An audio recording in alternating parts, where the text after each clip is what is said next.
show of hands for anyone who remembers when SCORM 1.2 was introduced. Anyone as old as me in the business as long as I? Bonus point if you know what year it was. Anyone? Oh, good question. It was 2001. Yep.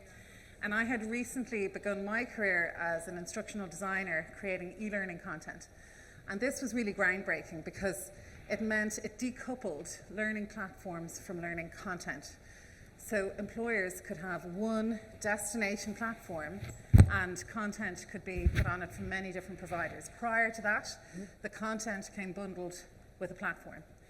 And you could argue that 24 years later, plus ça change, you know, we're still primarily trading in learning platforms and content development tools have obviously developed along the way. But this conversation really is about challenging that, the status quo, and we are joined by two super experts to talk about this. So we have Amanda Nolan, who advises enterprise organizations who are grappling with scale and complexity on their learning technologies. And we have Mary Glowaska, who is Global Head of Learning and Leadership Development at Rolls-Royce. And she has moved beyond talking the talk about implementing AI in her learning ecosystem and has actually gone on that journey. So she's going to share that with us today. So please join me in giving them a very warm welcome. Yes. Thank you. And I'm Claire Doody, so I'm delighted to be here. I feel like the room's lopsided. Some of you people coming in want to sit on the don't other be side. shy. Come closer. Yeah? Okay, that didn't work.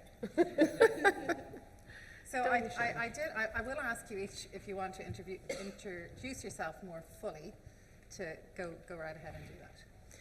Well, I suppose you want to hear what we have to say rather than about who we are. But like you said, I work with large enterprise organizations globally that are trying to figure out what's next with their learning strategy, but also it's a bigger picture around end-to-end, the supply chain management of skills, and how do we use technology to enable business transformation, really. But I spend the majority of my time working on the technology side with vendors and investors these days as well. Yes, brilliant. Yes, and it's fantastic to share the panel with both of you today.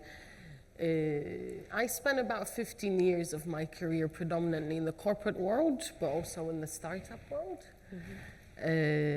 Different industries, investment banking, fast-moving consumer goods, consulting, ed tech, which is a world very close to my heart. I don't have a traditional L&D background. I come really from operations. And that was the genesis of how I really fell in love with this world.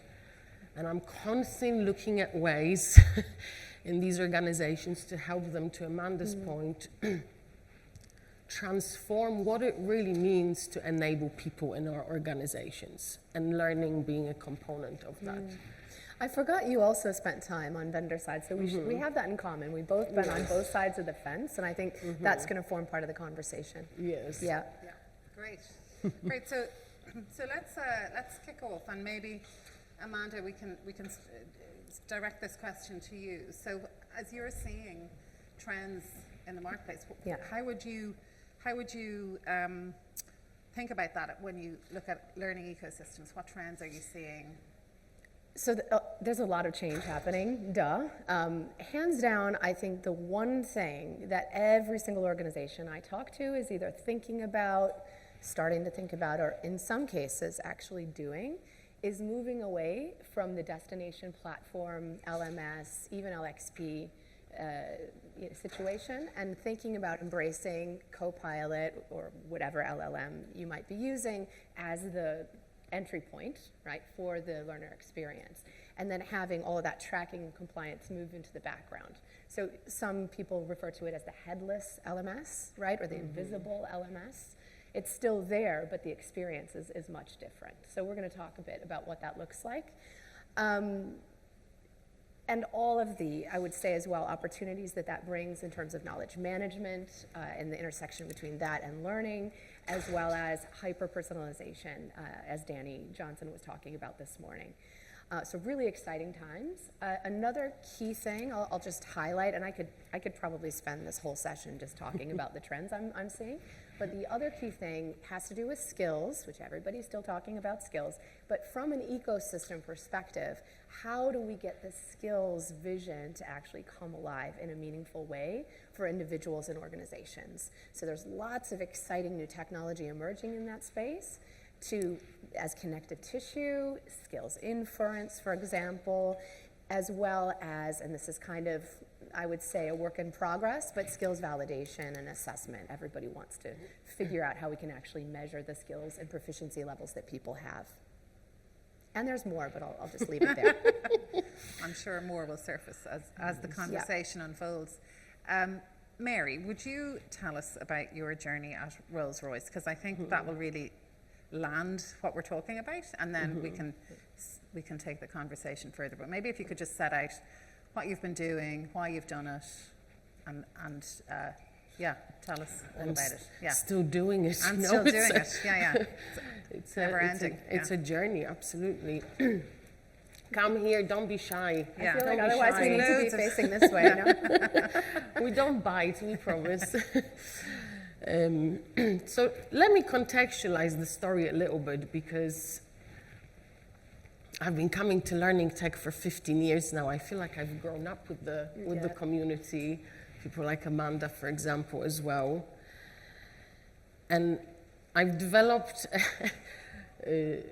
my thinking, throughout my career, all the different industries, company sizes I had the privilege and opportunity to support. Problems are the same at the end of the day, but I still find that too many organizations and us, L&D leaders, don't start from the problem.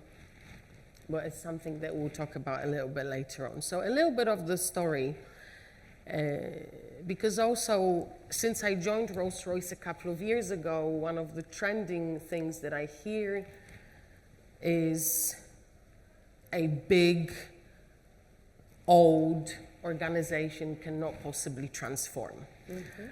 So Rolls-Royce, and I'll demystify a little bit because we don't have anything to do with the car anymore. So I always feel like I disappoint people because I can't get you a discount for the car. I'm really sorry. But it was around 1974 that the company made a strategic decision to sell off the automotive arm of the company to BMW. And as a group, we continue focusing on civil aerospace, so plane engines, defense. So one of the most complex parts of our business, a lot of government and Ministry of Defense work, very, very secretive stuff, as I'm sure you can imagine. Nuclear submarines, small modular nuclear reactors, so very, very complex power systems that the company has been building for 120 years, and arguably one of the most recognizable brands in the world.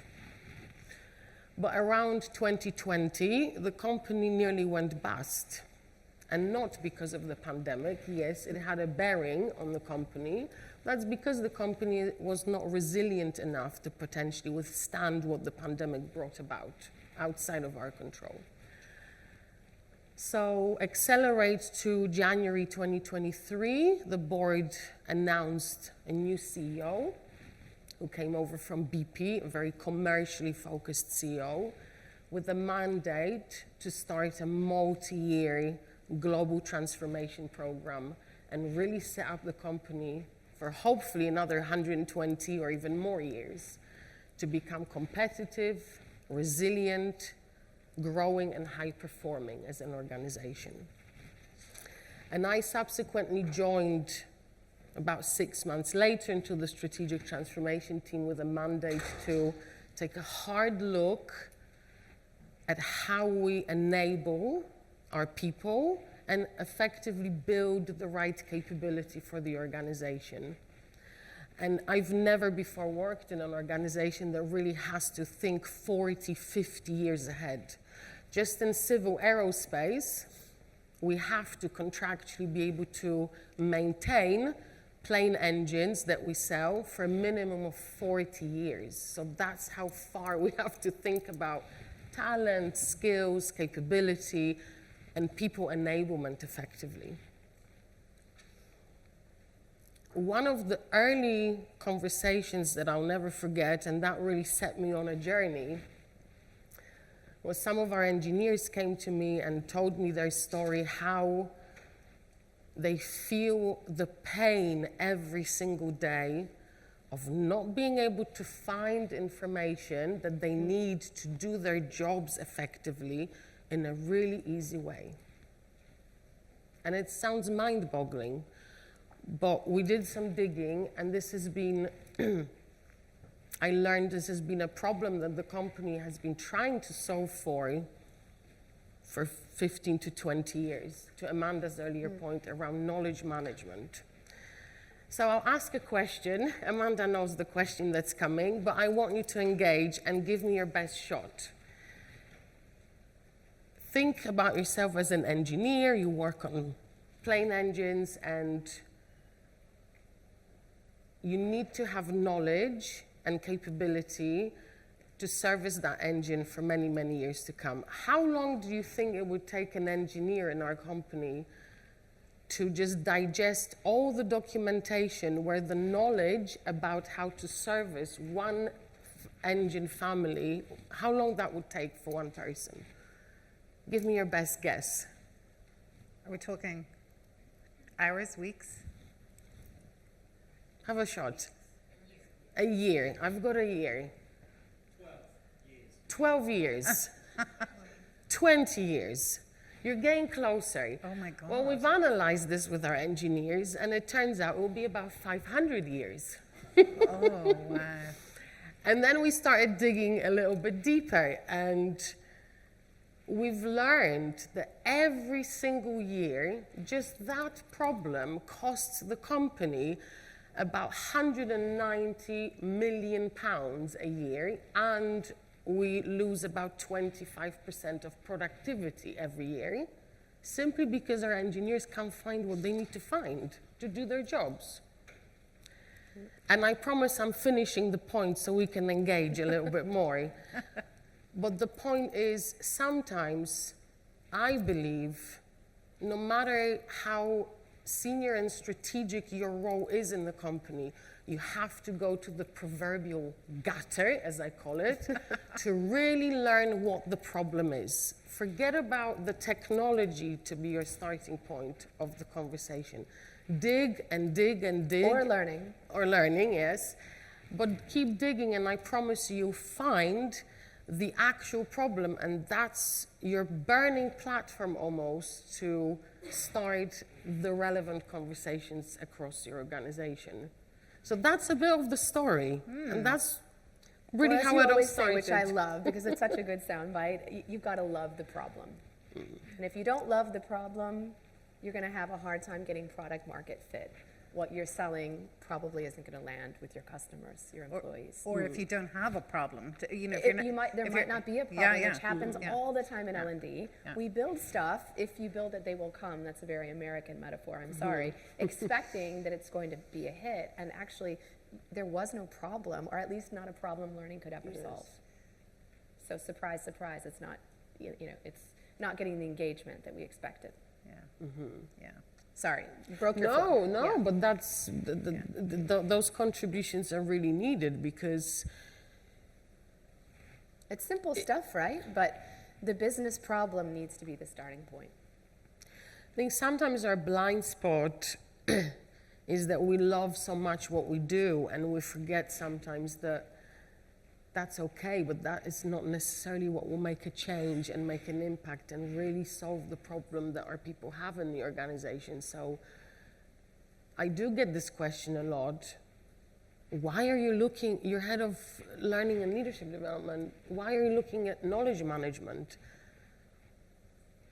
Well, because I have to. I don't understand how else you would do that, because that problem in itself created a culture of extreme waste in the company, over-reliance on deep subject matter experts, and in some cases in our organization, we have nuclear submarine engineers. How many of them do you think there are in the world? There's 10, and 5 of them work in my company.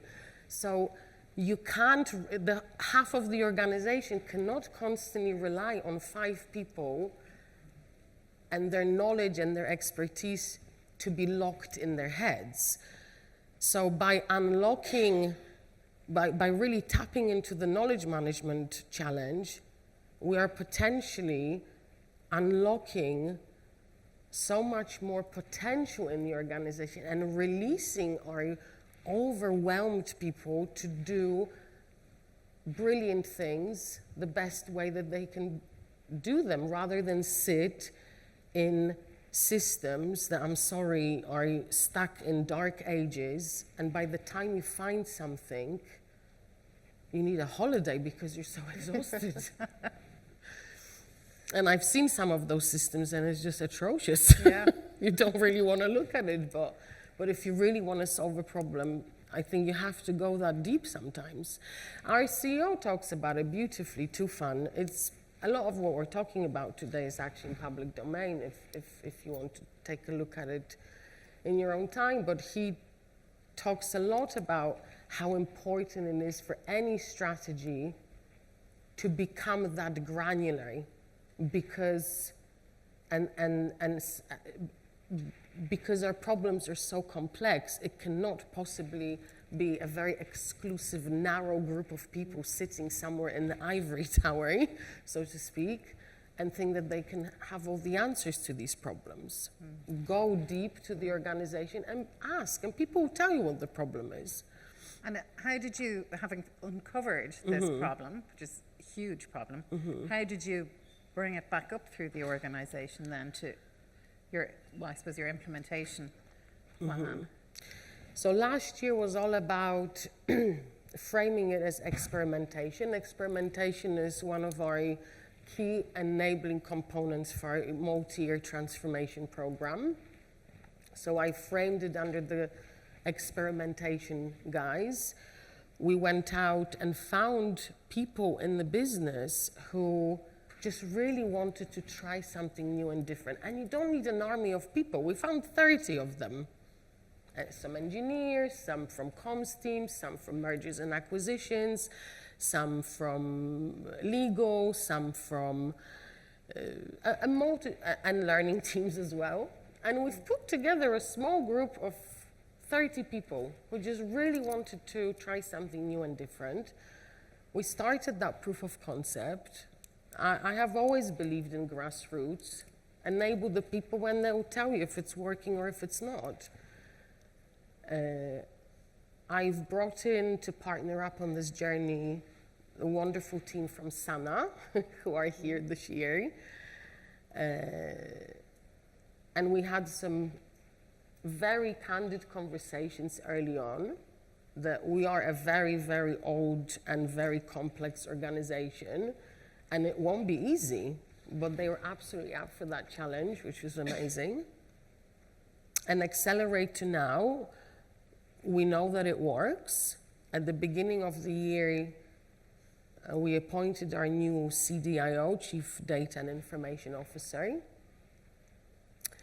And we've now wrapped it all up into the broader digital and AI strategy for the organization, which is effectively looking at all the different aspects of preparing the organization systemically for what the future holds from that perspective. And one of the work streams in that strategy is people experience. So that's what me and my team will be leading for the company. Would now be a good time to talk us through your couple of slides to explain the kind So of... we were discussing with Claire and Amanda, again, how to bring it all to life. So these are not I think very... it's important to actually have examples of execution, because in these conferences, in my opinion, it's a lot of talk about the theory and not enough real life examples. And I often get asked, so it was actually me who asked Mary to come along, because I think her example is brilliant and inspiring, and it really is what good looks like. So actually, just I want to say, I admire the work that you do. I really appreciate what Amanda is saying. She's very, very kind. I would, I'm just right. I would just want to add that I'm not here to stand in front of anybody and say I've got it all worked out and, you know, it's plain smooth sailing. It's not, but It's a work in but progress. No? I hope that we can inspire people to look at the big, hairy, audacious problem and just start small. Have the big ambition, it's really important, but start small, start somewhere, Yeah. right? Sometimes it's that small proof of concept that you need. But what we wanted to do, and again, I love my chats with Amanda sometimes because we share all the good, the bad, and the ugly a lot of the time. And I thought to bring these two slides, not because they are the prettiest slides in the world, they're quite engineering focused, but that's because my team, we are everywhere in the business. We're not this small little team locked away in the L&D world. So we work a lot with our engineers. Also, why? Because we are at the end of the day an engineering company, and whether I like it or not, our engineers have profound influence on business strategy in our company. So these two slides will show you two very different ways of thinking. So slide number one, if you take a look, is a technology first, very engineering way of looking at the future and the current problem. So you see almost like a map here of different AI and Gen AI tools that are already in our organization. Some of them are proprietary. So for example, meet Carl, very cute, named after Carl Maybach. And this is a native ChatGPT that was developed by our power systems business in Germany. And last year, they launched it to 1,000 people in power systems. And obviously, you've got some external examples as well. And you can see Sana and so on. The point is, this is a very technology-first engineering way of looking at the problem. And apart from engineers, no one really can engage with that. No one really understands, okay, well, how is it really going to help me? So we've moved to this view. Again, it's all work in progress, right? But this view helps us understand that the starting point needs to be the business problem, okay?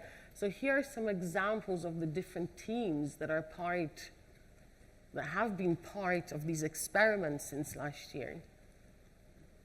I don't even see an LMS on there. Well, there we go. It's a great observation because exactly to Amanda's point, that is the whole point, right? That we are effectively trying to build an ecosystem.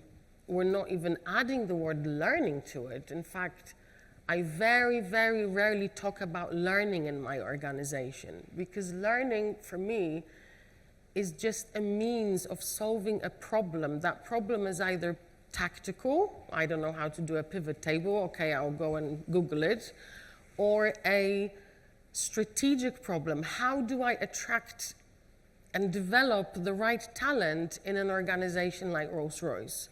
But learning is not a silver bullet or a solution in itself. So I very, very rarely will speak about learning in my organization. But going back to the slide, really, I know you all know this, right? But as a user, I don't really care about the bottom half of the slide. Just like in life outside of the workplace, I don't know, I need to do something. I don't care about the inner workings. Like the intel inside the computer. I mean, other than IT people, or if you really care. I just want, my laptop to work. Yes. I don't need to know how. Yes. And I think in learning, we often talk too much about the learning stuff that powers the computer. No. Yes, and thank you for making that point because I think it's a really good way to frame it, that sometimes we are, as a domain, I think, guilty of that, that we go to business leaders and we talk about learning. They Learning don't care. objectives, What they yeah. care about is that their team performs, delivers, And hopefully they also care that it's all done with psychological safety, good culture, all that, nirvana state. I would let's even put it take it that a way. step further, and I often say you need to articulate how are you going to make money, save money, or mitigate risk. Yes. And if you can't speak that language, it's not going to land. The business leaders do not care about learning. Learning is a means to an end. It's a nice to have, and that's how you change the conversation. Yes. So again, the point is here, again, I think quite simple, right? We You start do with have a the learning platform, though, in the back end, to host, to track, report, compliance. I'm sure it's very highly regulated. People are flying planes that can crash and things. Yeah, so look, we have Workday globally in the organization. Yes, Workday Learning is our LMS, but again, no one really, with all due respect, cares about it. It's a well-oiled machine that works in the background. No one cares about it effectively. It's not what people think about day to day. How is Workday Learning? Okay. But it's there. But it's there. It has to be there. And someone asked Josh at his session this morning. I think it was you, was Claire. me, Actually, yeah. you asked, right? did What ask. did you ask Josh? I asked Josh, is the LMS dead? Yeah, and whether AI can service all those other compliance and tracking requirements that the LMS serves, and he handled the question well. I didn't get a straight answer. He says he's written several articles about it. Can you say more about the single interface? I mean, that's what I'm really curious about. What's powering that single interface? Yes, because our future vision is that from a accessibility and user experience point of view,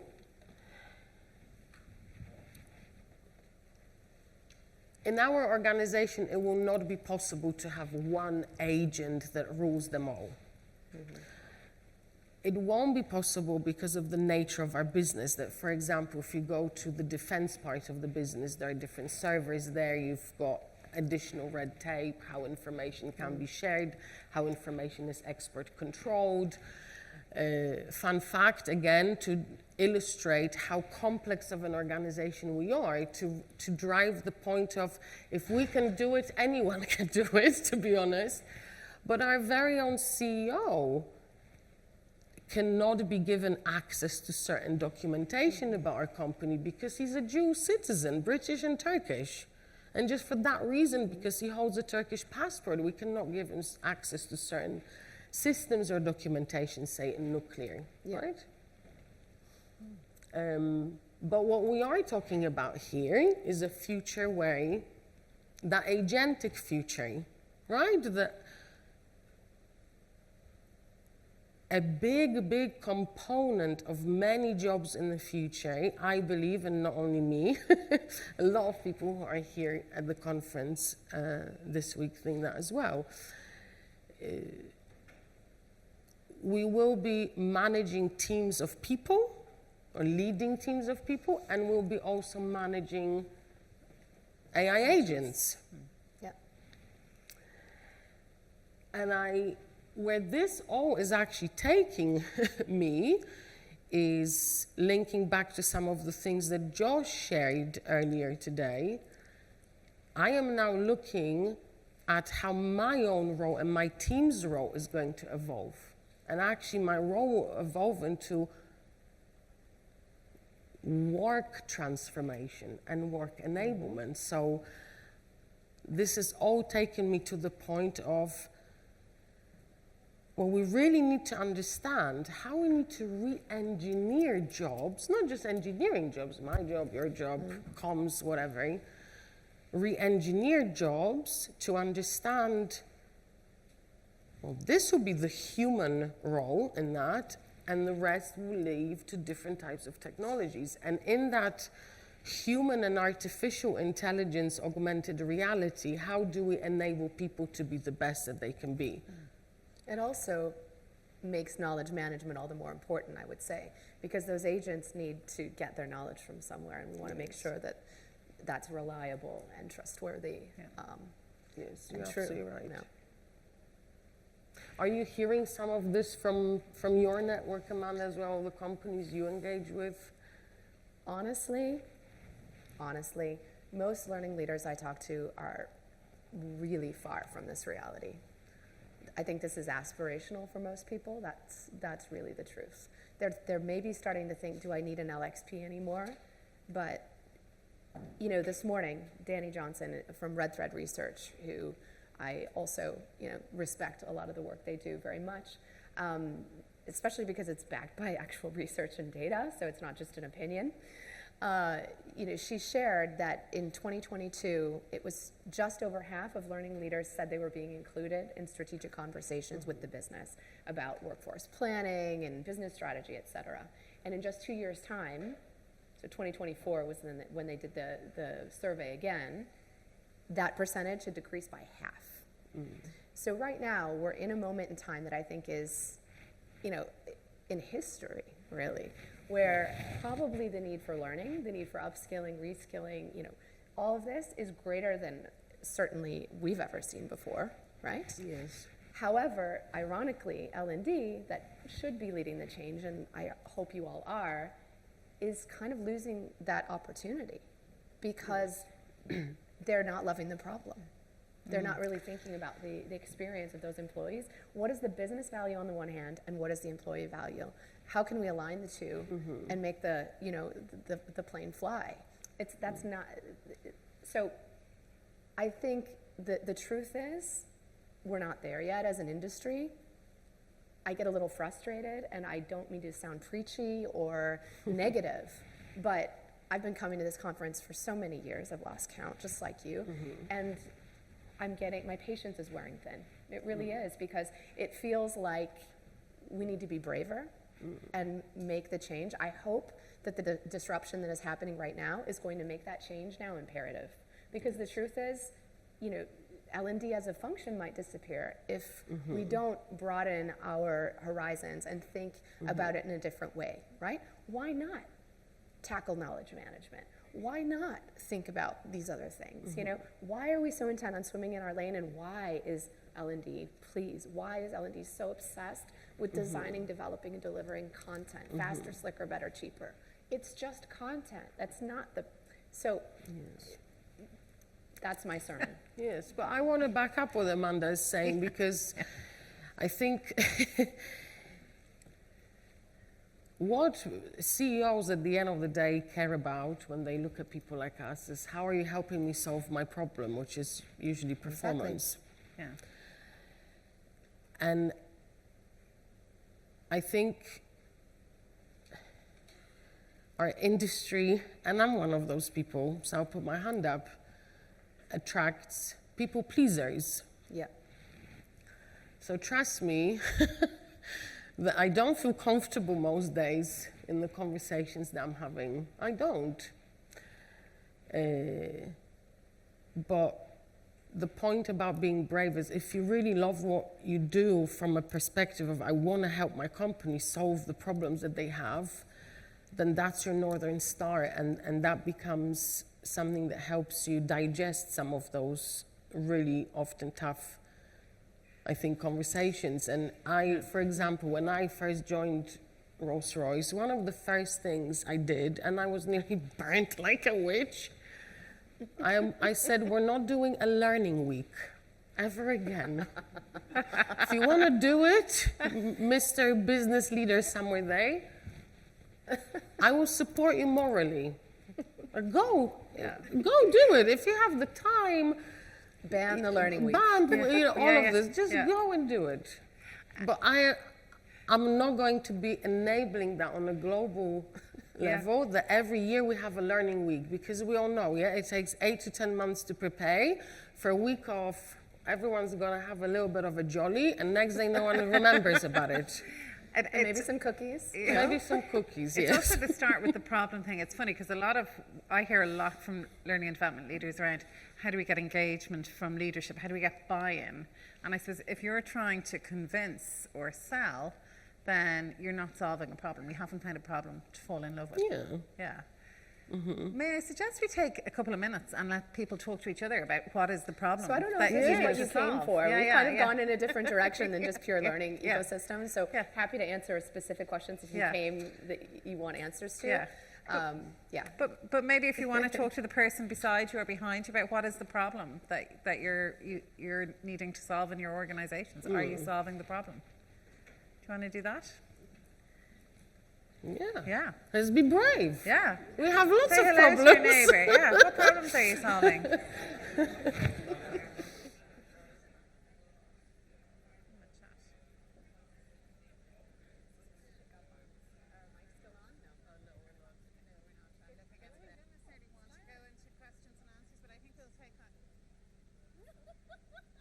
Look on the screen. Okay. It's all recorded. Have you all found problems to fall in love with? Sovereign corners. We might come I back. don't know what's going on. They're not listening to me, but it's all being captured in the captions. Ask someone to share, maybe. Am I on? Okay. Hi, everybody. We'd love to have a little bit of sharing if anyone has a good problem to solve, but I just want to, I see a hand up. I want to come to Sinead here.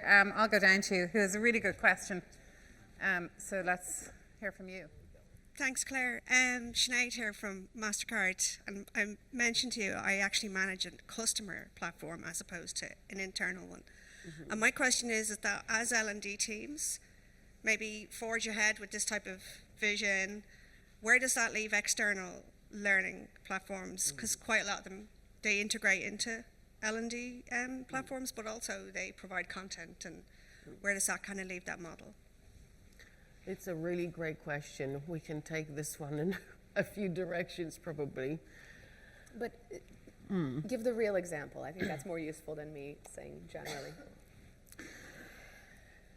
How are you managing that with what you've brought alive at Rolls-Royce?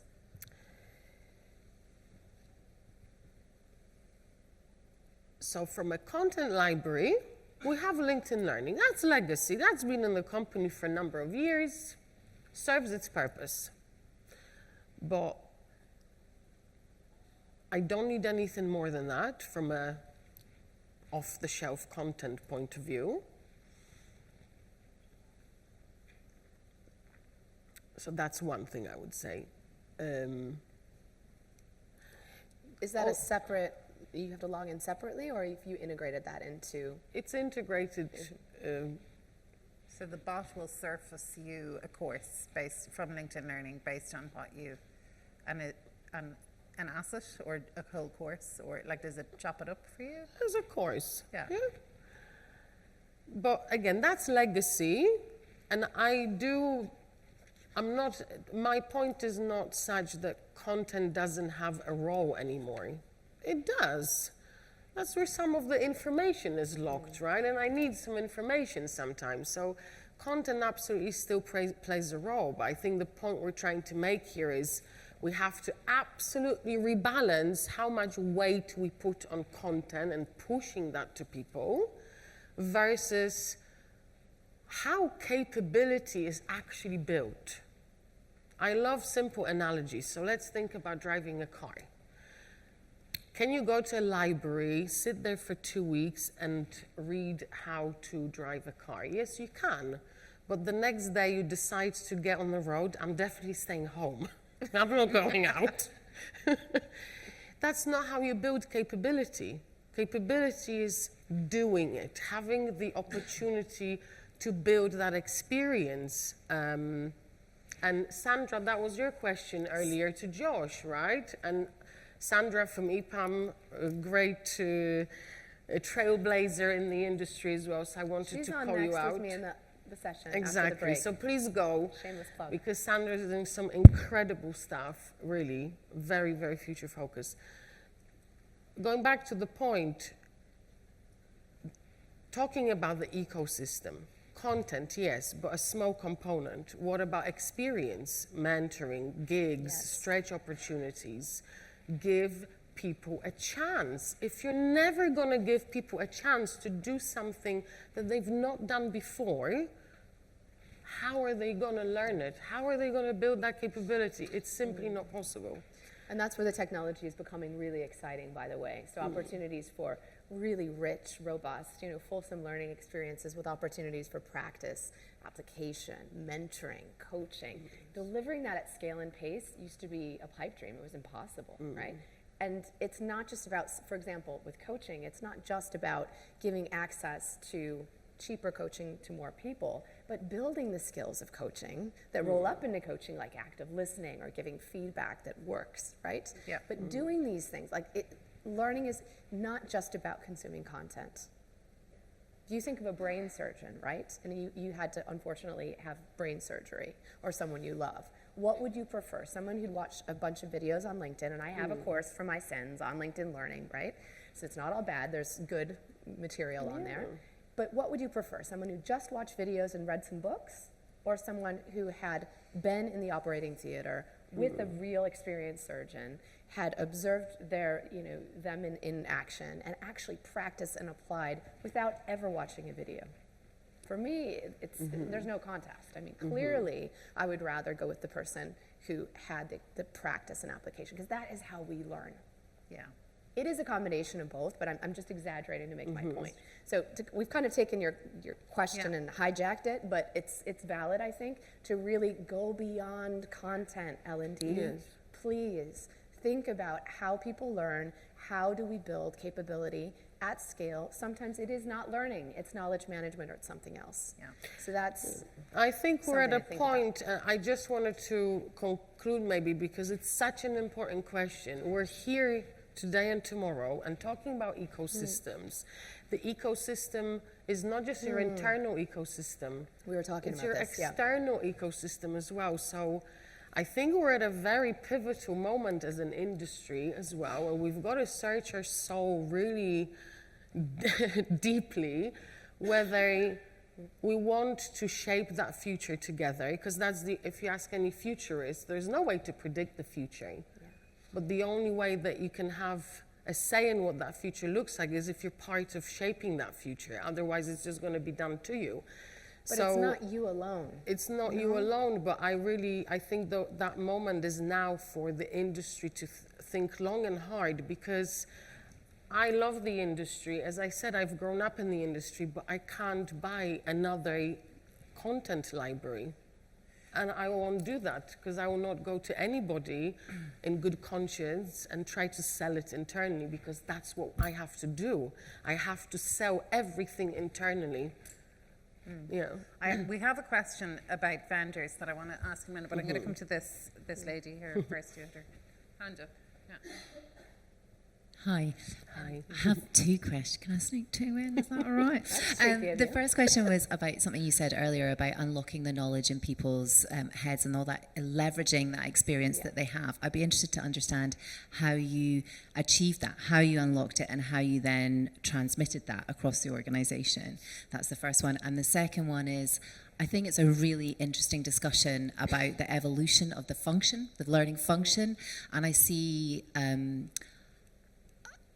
well, I could say stepping on toes, or I would say interdependencies between other functions like OD and change and org effectiveness.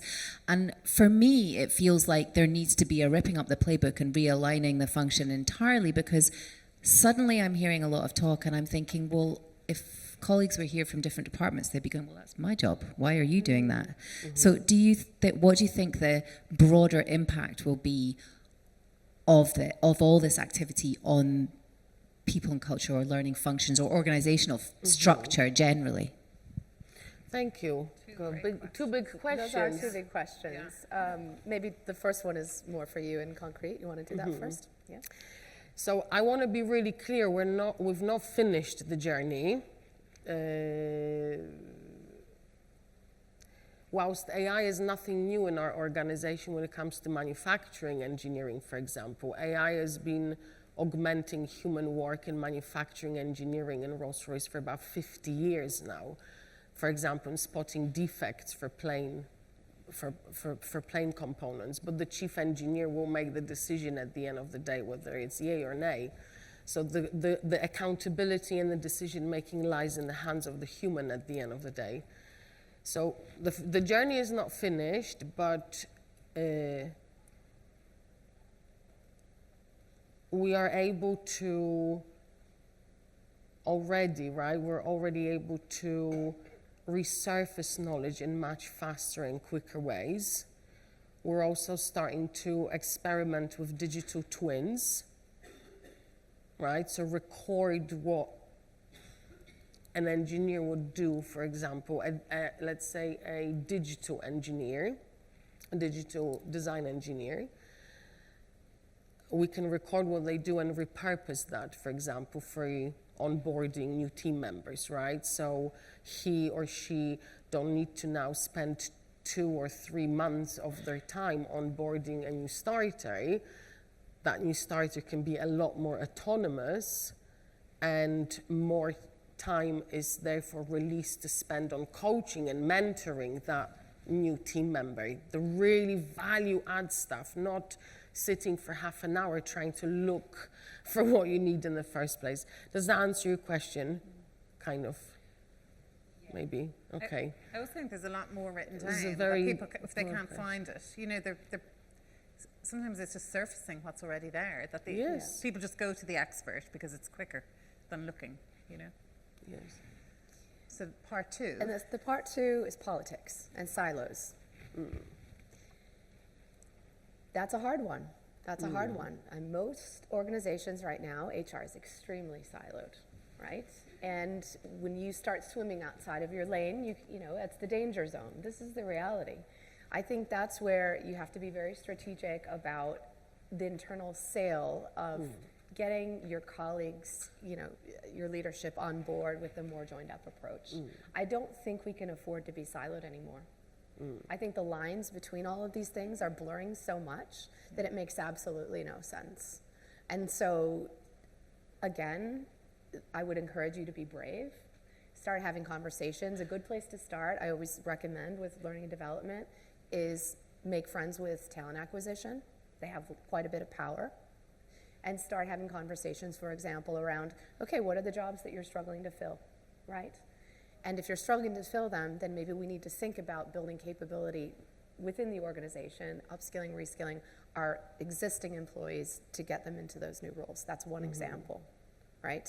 It's not always going to be easy, that's for sure.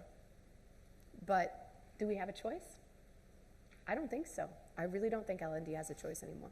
I think L&D is uniquely positioned to some of Amanda's point. If we take a step back for a moment, arguably, 9 out of 10 times, someone comes to L&D thinking that L&D is the solution. Yeah. So we can think about it in 2 ways. Either we can get constantly annoyed about it, which I still do sometimes, to be perfectly honest, or we can leverage that as an opportunity to diagnose the problem even more. And the conclusion, again, arguably 8 out of 10 times, is actually you do not have an L&D problem. You have a completely different problem. But for me, that's where to a great extent, that's where the role of L&D, if you're smart about it, comes to prominence even more, because you are then positioned as a real problem solver in the company and not pushing another course.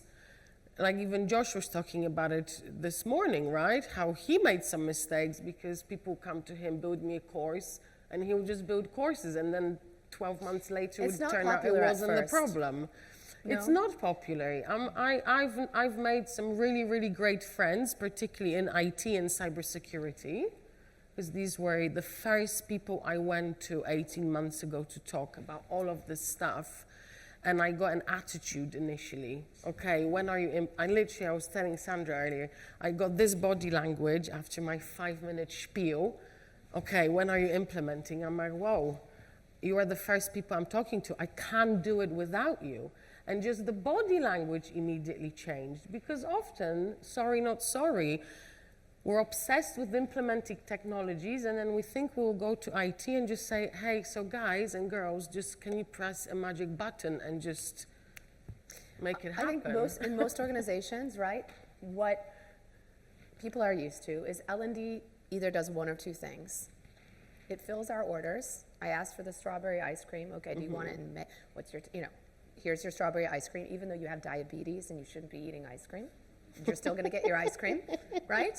Or, even worse, they didn't even ask for any food and you just go serve it to them. You get, either they get stuff dumped on them that they never asked for and didn't need or want, or it's this order-taking situation. And so it's really a shift from order-taking to performance consulting, which is a skill everybody here needs to have. I'm sure you all do, and to some degree. But then you have to push back. You don't always have to please people and do what they ask for.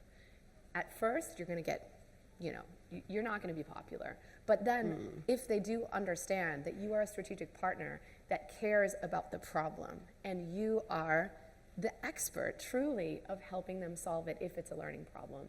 And if it's not a learning problem, like think of medicine, right? You go to, I don't know, a heart doctor, and it turns out you don't have a heart problem, it's something totally, you have something worse or whatever. I'm not going to continue with the metaphor, but you wouldn't want the heart doctor to treat you for something that's not a heart condition. You'd want them to refer you to some other expert, right?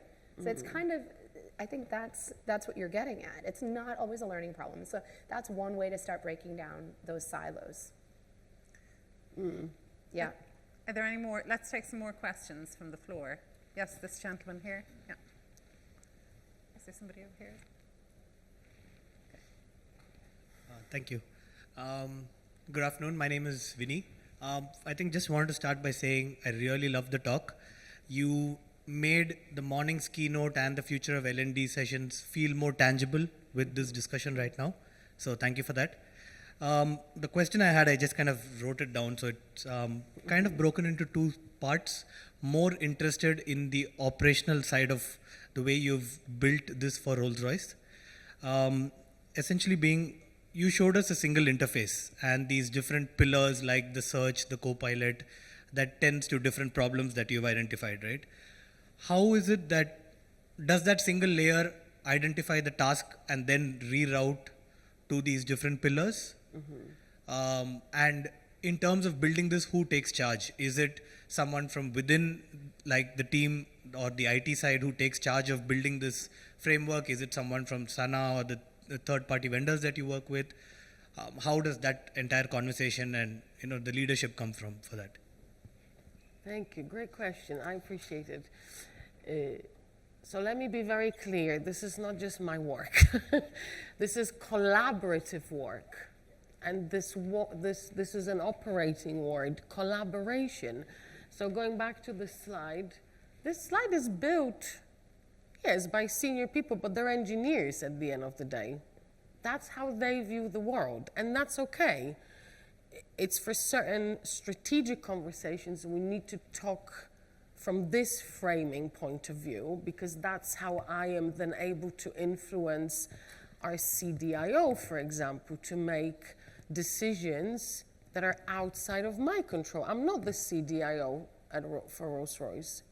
I have a different role, but my role is also how and in what ways I influence how he thinks about the future of work.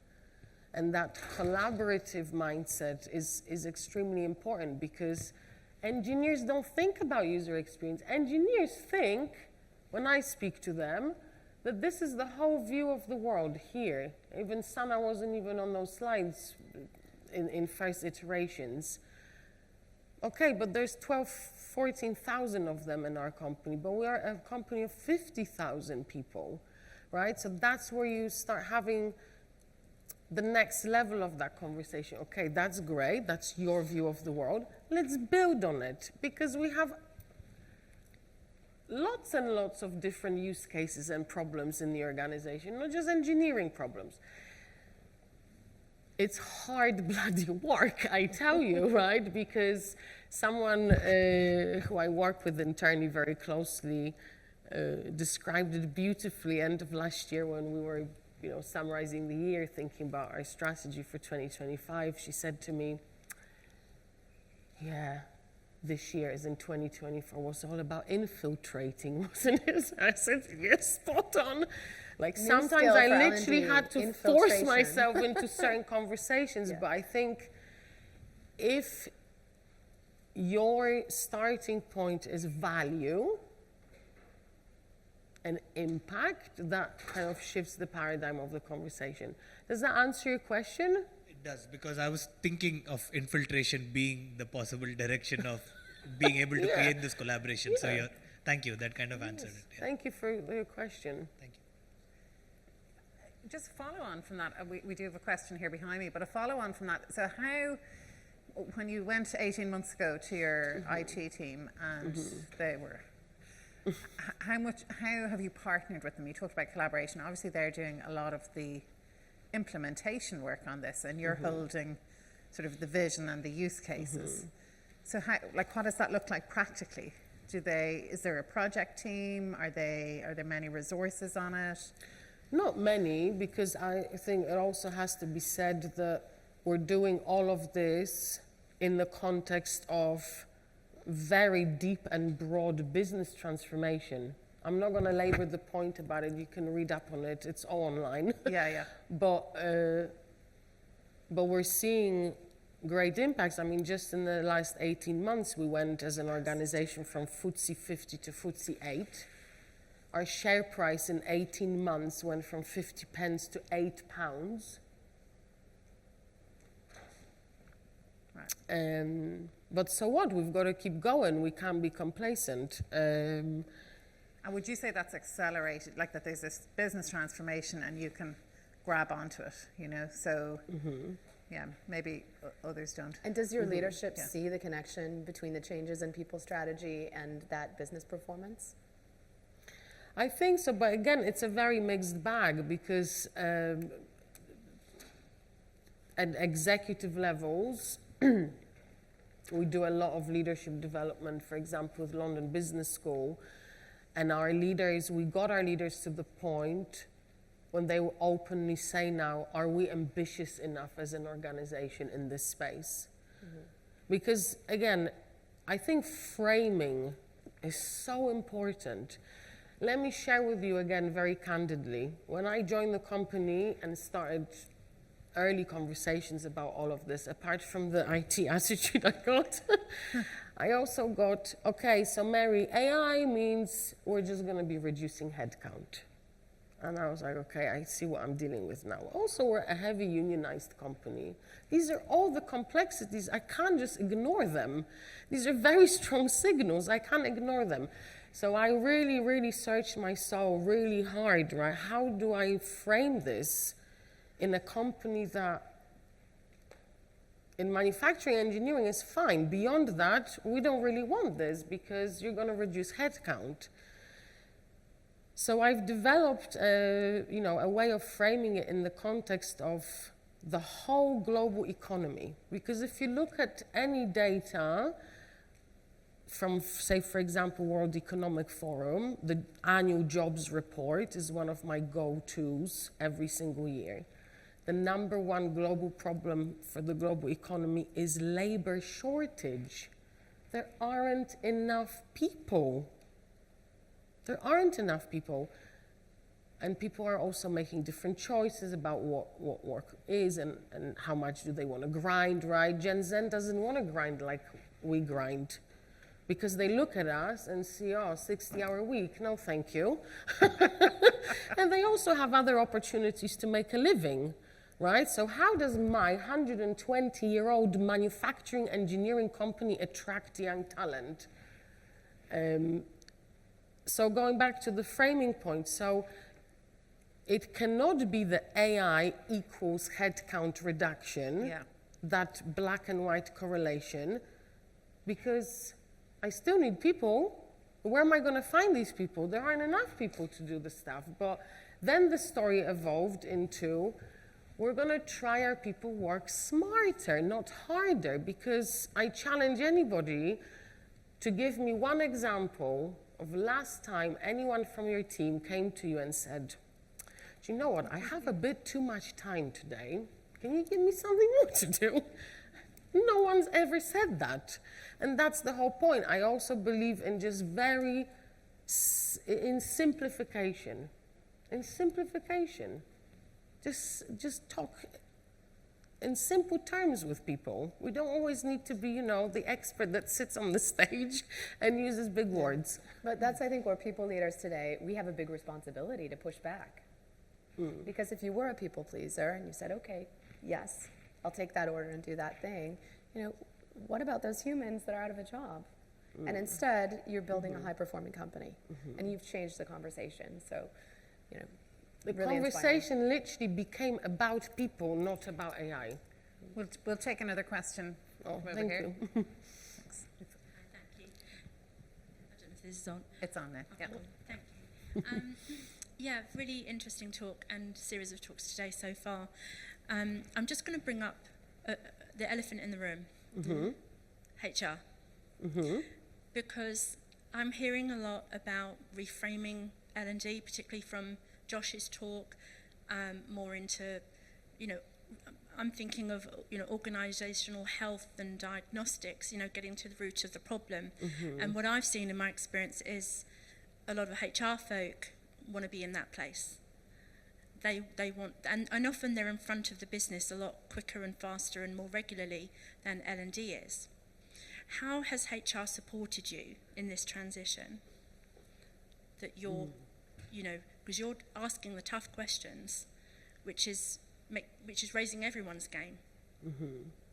And I'm just interested to know how they are supporting you and bringing you into the room to have these conversations. Thank you for asking this I question. bet she didn't ask for permission. No, I usually ask for forgiveness.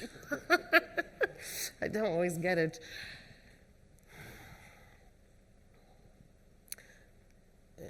I actually sit in the HR organization, so it has to be said, our CPO, Sarah Armstrong, our Chief People Officer, is incredible. Very future focused, and there is very high trust between her and the CEO. She played a critical role in onboarding him to the organization before he was formally announced on 1st of January 2023. So I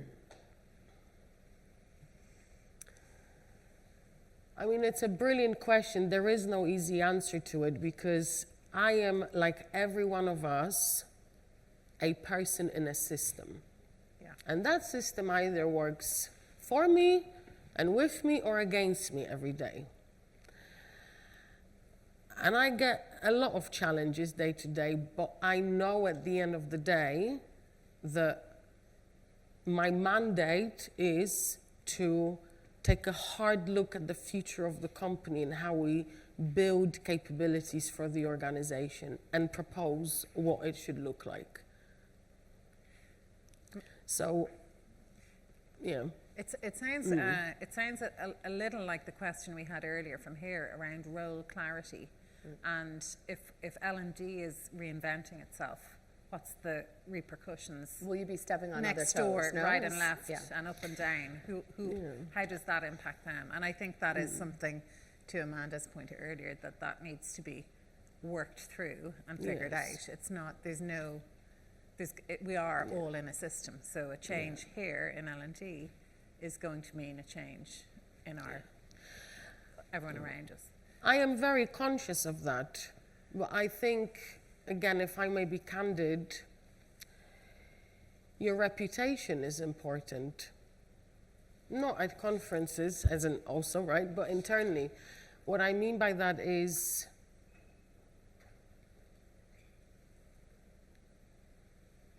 I've only been in the company really 2 years. Average tenure is 25. I'm not a chicken. I'm still an egg that hasn't hatched yet, to be honest, in the context of the organization.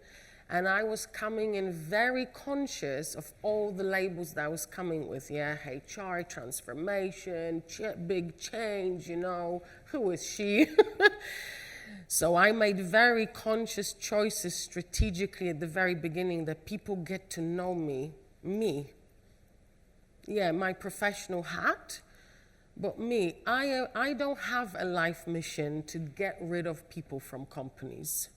I love people, sometimes to my own detriment, to be honest, too much. But at the end of the day, you are in a commercial business. And frankly, if I was worried every day about what everyone around me thinks, I would just not be able to leave the house. I just literally wouldn't. So I'm not sure to what extent it answers the question. I think there is a message there of, yes, it's tough, you're not on your own. We can't please everybody, and should we? It's impossible anyway. But it's what we were saying at the beginning. I think, option number one is continue to swim in the lane of L&D painted, as we know it. And option two is to think a bit bigger and more braver and start being useful and solving business problems, but problems that matter to people. And if you do that, you might piss a few people off, you might step on some toes, and you might have some political, tensions. But I would argue that that's a better choice than continuing to swim in your lane and risking becoming obsolete. When you create value, people will notice.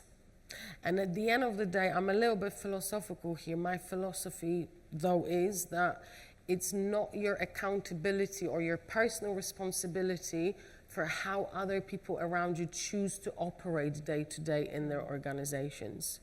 And I might also offer what Danny said in the keynote this morning. Our job is to ensure the workforce is skilled to do the work that they need to do.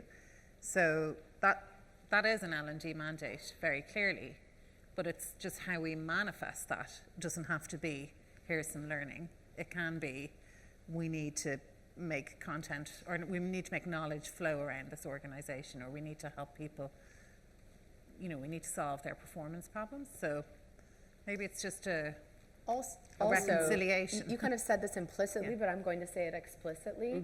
Don't underestimate the value and the power of sales and sales skills and understanding how reframing the problem. It's storytelling. It's getting people on board. Who are those stakeholders? Individually as humans, but also professionally. What are their aspirations? What do they care about? What's in it for them? Try to connect with those people, right?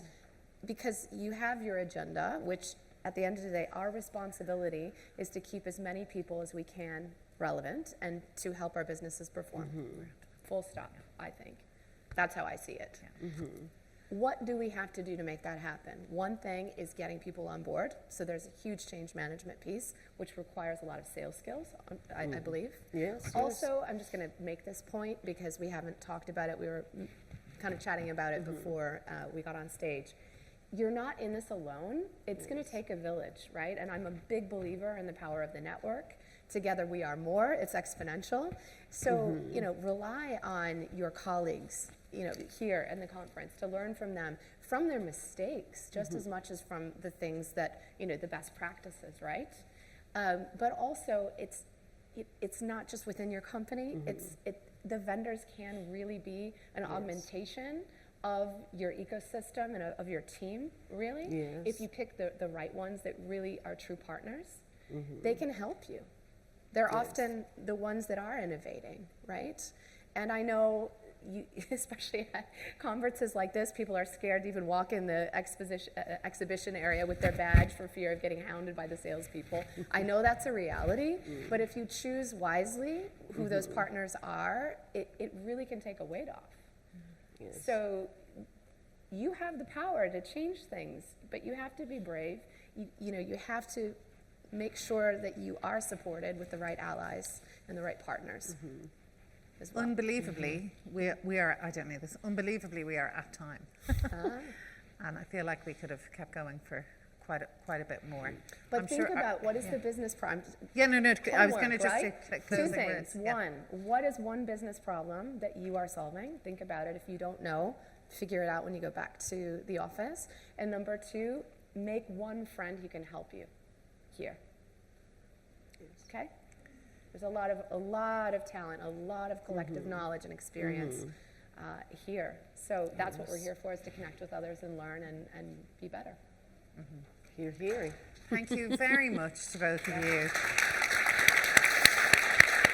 Thank you. Are you happy to?